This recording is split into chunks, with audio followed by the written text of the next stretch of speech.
Le gouvernement va-t-il réussir là où les précédents ont échoué? Demain sera présentée une série de mesures pour lutter contre les déserts médicaux. Depuis des années, les médecins étrangers sont un peu l'ultime solution pour pallier le manque de généralistes dans certaines régions. Regardez, ils sont plus de 22 600 avec un diplôme étranger. Ils représentent 11% de l'activité.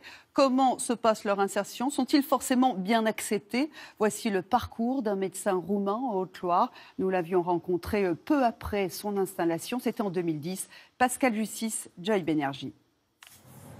Rosières. Son charme rural et ses brumes matinales sont désormais la seconde patrie du docteur Striou. Il a quitté la Roumanie il y a maintenant 7 ans pour s'installer en Haute-Loire.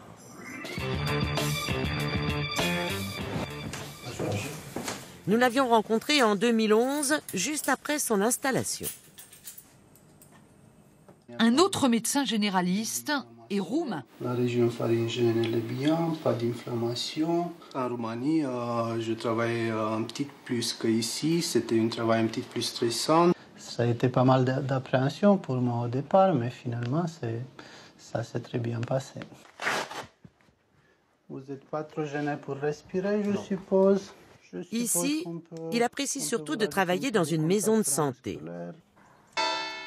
Car depuis son arrivée, grâce à cette structure, Rosières a attiré un second généraliste, un chirurgien dentiste, 2 ostéopathes. Et pour monsieur le maire, pari gagné.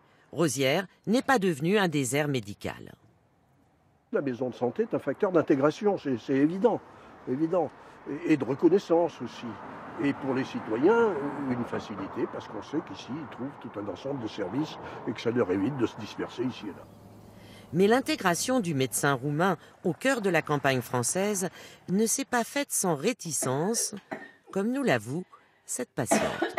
Au début, pour moi, ça a été un blocage, mais ça a vite passé. C'était de quelle nature le blocage? J'avais peur qu'ils ne sachent pas parler français.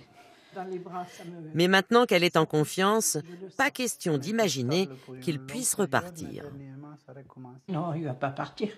Il a fait faire sa maison ici, il ne partira pas. On le tiendra.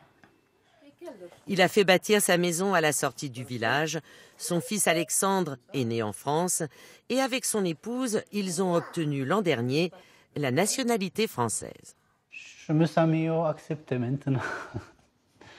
Probablement que c'est une formalité, mais on l'a ressenti comme plus qu'une simple formalité. Ça a été important pour nous. Alors forcément, Alexandre, 2 ans, apprécie déjà la Marseillaise.